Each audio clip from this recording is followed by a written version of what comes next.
दर्शकों को वीरेंद्र मिश्र का नमस्कार।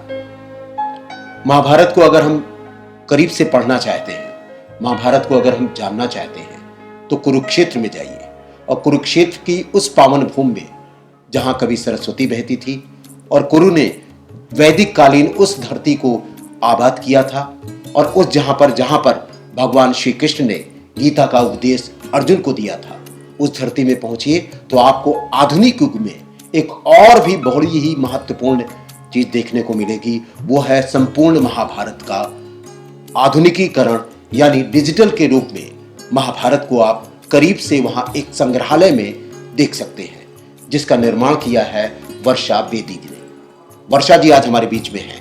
नमस्ते इंडिया के दर्शकों की ओर से वर्षा जी आपको बहुत बहुत स्वागत है, कि आपने एक बहुत बड़ा काम किया है जो इस युग के लिए एक बहुत बड़ी देन है, कि महाभारत को डिजिटल के रूप में आपने पूरी दृश्यों को जिस तरह से जीवंत कर दिया है और सब कुछ संग्रहालय में कुरुक्षेत्र में संरक्षित है। और कायदे से अगर देखा जाए तो ये अतुल्य भारत की जो अपनी पहचान है उससे जुड़ा हुआ मुकाम वहां पर मौजूद है। आपने कैसे इसको बनाया? धन्यवाद मिश्रा जी।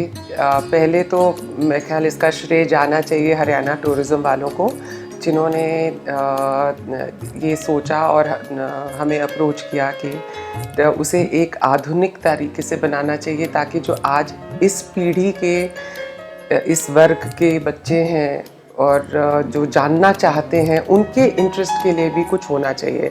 नॉर्मली म्यूज़ियम होता है कि उसमें आर्टिफैक्ट्स रखे जाते हैं, तो इसमें कुछ हमने रखा नहीं है। 5000 साल पहले का हमें कुछ मिलने वाला नहीं है, पर हमने एक लीनियर तरीके से इसमें महाभारत की जो कहानी है उसे दर्शाने की हमने कोशिश करी है। मल्टीमीडिया इसलिए रखा गया है कि ये हम अलग अलग क्लासेस, अलग अलग जनरेशंस, अलग अलग पीढ़ियों के लोगों को, सबको इसमें कुछ ना कुछ अपने इंटरेस्ट का मिलना चाहिए। तो ये कहानी हमने शांतनु गंगा के टाइम से शुरू करी है। इसमें हमने जो नई बात है कि हमने इसमें नई टेक्नोलॉजी यूज़ करी है। हमने सिर्फ मैनिक्विन नहीं बनाए हैं, हमने बड़े बड़े म्यूरल्स बनाए हैं जिससे हम अलग अलग दृश्य दिखा सकते हैं। फिर हमने इंटरैक्टिव कंप्यूटर्स रखे हैं, जैसे कि हमने एक म्यूरल बनाया है जहाँ पे पूरी जो फैमिली ट्री है कि कहाँ से कुरु और कहाँ से कुरु वंशावली है। हाँ। जो कुरु और यादव वर्गों की, उन्हें दिखाते हुए कहाँ मिले और क्या संबंध था। उसके साथ हमने एक इंटरैक्टिव कंप्यूटर पे प्रोग्राम बना दिया है, जिसपे जो भी दर्शक जाए तो अपना नाम दबा के देखे कि अगर किसी का नाम अर्जुन है तो एक दो पंक्ति में हिंदी और इंग्लिश में कि अर्जुन कौन थे, उनकी क्या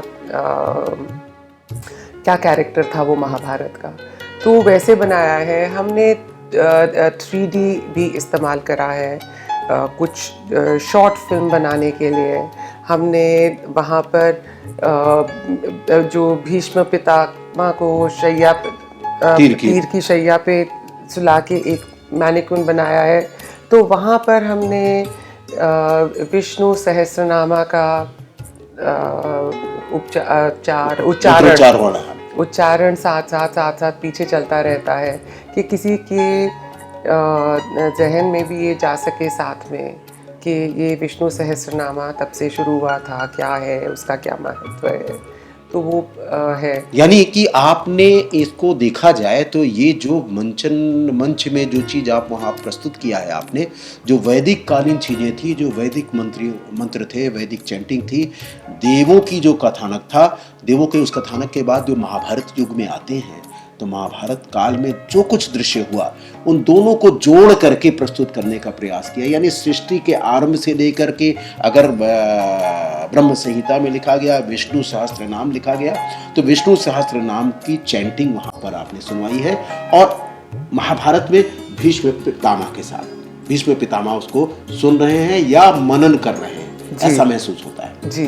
तो ये हमने मतलब सबकॉन्शियस लेवल पे रखना शुरू किया है। हमने एक्चुअली अंदर का जो पूरा डिज़ाइन बनाया है वो ऊपर से नीचे आते हुए, वहाँ पर सीढ़ियाँ नहीं हैं, अलग फ्लोर्स नहीं हैं, हमने डिज़ाइन ऐसा किया है। और जब हम गीता को दर्शाना चाहते हैं, अब गीता एक फ़िलॉसफी है तो उसको कैसे दर्शाया जाए, तो हमने उसे अर्जुन और कृष्ण का संवाद मानकर एक संवाद खड़ा किया है वहाँ पर। तो जो गैलरी बनाई है, जो भी दर्शक वहाँ जाता है वो हमारे लिए अर्जुन है।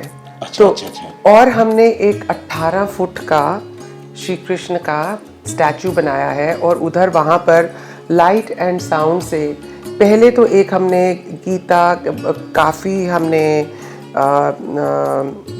गीता के जो ज्ञानी हैं, श्री मुखोपाध्याय भी हैं और डॉक्टर मिश्रा भी हैं कुरुक्षेत्र यूनिवर्सिटी के, तो उनसे काफ़ी देर चर्चा करके तो हमने एक आम आदमी की लैंग्वेज में वो संवाद को पेश किया है। जो गीता के इम्पॉर्टेंट चैप्टर्स हैं उनको हमने एक पोएट्री प्रोज के फॉर्म में लिखवा कर और उसके जो बैकग्राउंड में जो उसके इम्पॉर्टेंट श्लोक हैं वो हमने गवा कर, तो हमने 11 मिनट का एक वहाँ पर वो ऑडियो विजुअल बनवाया है जो कि कृष्ण और अर्जुन के संवाद को सामने रखते हुए गीता का उपदेश प्रस्तुत करता है आम जनता की लैंग्वेज में। लेकिन एक चीज हम कह सकते हैं कि वर्षा जी की आज के युग में कुरुक्षेत्र का स्थान मान लिया जाता है कि वो वैदिक कालीन है, पौराणिक गाथा से जुड़ा हुआ है। आधुनिक युग के बच्चे ज़्यादातर उधर उनका ध्यान नहीं जाता, लेकिन जब उसके साथ महाभारत को जोड़ा जाता है और गीता के उपदेश के बारे में बात आती है तो वहाँ तुरंत इंगित होता है, ध्यान जाता है। और आपने इस युग में कम से कम आधुनिक युग में जो बच्चे हैं, जो यूथ है, जो पीढ़ी है, जो सल्तनत है, जो वो सब चाहती है कि महाभारत को करीब से जान लेना चाहता है अगर, तो उसको वहाँ मिल सकता है अगर जाए कुरुक्षेत्र में तो। लेकिन इसके साथ ही एक बात और मैं जोड़ना चाहता हूँ आपके सामने। उसी कुरुक्षेत्र के बारे में जब कल्पना की थी रामधारी सिंह दिनकर ने, हमने अपने नमस्ते इंडिया के दर्शकों को पिछले अंक में दिखाया था, तो उन्होंने क्या किया था, जब दूसरा महायुद्ध हुआ था उस युद्ध के दौरान जो दृश्य थे उन दृश्यों पर उन्होंने कविता लिखी थी। और जब तीव्र हर्ष विवाद उठकर पांडवों के शिविर से घूमता फिरता गहन कुरुक्षेत्र की मातृभूमि लड़खड़ाता सा हवा पर एक स्वर निसार सा। मजे की बात आज अच्छा लगता है कि वर्षा बेदी ने उस कुरुक्षेत्र में इस युग में आकर के उसकी कल्पना को साकार करने के लिए डिजिटल युग में उसको साकार करने का प्रयास किया है। तो इस चीज को और आगे किस तरह से बढ़ाने का प्रयास है, आपका संकल्प है इसको लेकर के आगे बढ़ने का?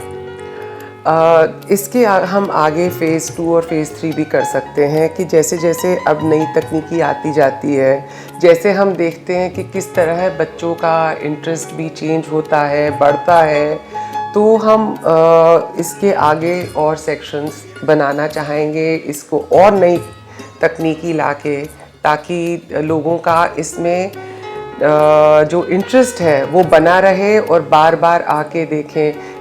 8 फरवरी को श्रीमती प्रतिभा पाटिल ने इसका उद्घाटन किया इस म्यूज़ियम का। हमारे लिए बहुत बड़ी बात थी कि प्रेसिडेंट आई और उन्हें भी बहुत पसंद आया। और कई लोगों ने जो टिप्पणी करी कि वहाँ कभी, अब एक चीज़ मैं ऐड करना चाहती हूँ कि जहाँ हमने पूरा दिखाया है स्वयंवर द्रौपदी का, तो वो भी इंटरैक्टिव तरीके से हमने एक धनुष रखा है, जो अगर आम दर्शक उसको उठाता है, अच्छा, तो उससे वो महसूस कर सकता है उस चीज नहीं, वो जो मछली का प्रतिबिंब हम दिखाते हैं, तो वो उठाता है तो मछली का प्रतिबिंब शुरू हो जाता है उसमें। और पीछे हमने पेंटिंग के तौर से पूरा दरबार जो बैठा हुआ था, जो सब लोग वहाँ शामिल थे, उनको दिखाया हुआ है। तो इससे भी कई लोग प्रभावित हुए। और एक और बहुत एक नई अब जैसे माया महल है, वो तो एक काल्पनिक जगह है। इल्यूजन, हम सारा वक्त इल्यूजन की बात करते हैं और माया ही इल्यूजन है। तो ये मिस्टर बेदी ने उसको डिज़ाइन किया है। तो जितने लोग आते हैं, अब कुछ संडे पहले कम से कम 5,000 लोग गए थे वहाँ पर, और सबने एक माया महल की बहुत तारीफ करी। तो वहाँ हमने एक इल्यूजन क्रिएट किया है, साउंड, लाइट, पिक्चर, वीडियो के माध्यम से। एक बहुत हमने नई चीज़ वहाँ बनाई है और जो लोगों को बहुत पसंद आ रही है। आप हमारे दर्शकों को कुछ कहना चाहती हैं तो अपने दर्शकों को भी आप कुछ कह सकती हैं।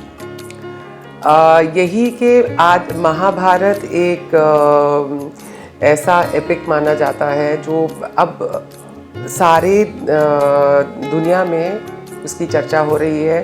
तो काफ़ी जो मैनेजमेंट गुरुज हैं वो गीता को लेकर मैनेजमेंट और गवर्नेंस सिखाने की कोशिश कर रहे हैं विदेशों में। तो हमारे यहाँ जो हमारी ही भूमि पे रची गई महाकाव्य है, उसके बारे में जानने के लिए आपको ज़रूर एक बार यहाँ जाना चाहिए। आपको बहुत बहुत धन्यवाद वर्षा जी। Thank you.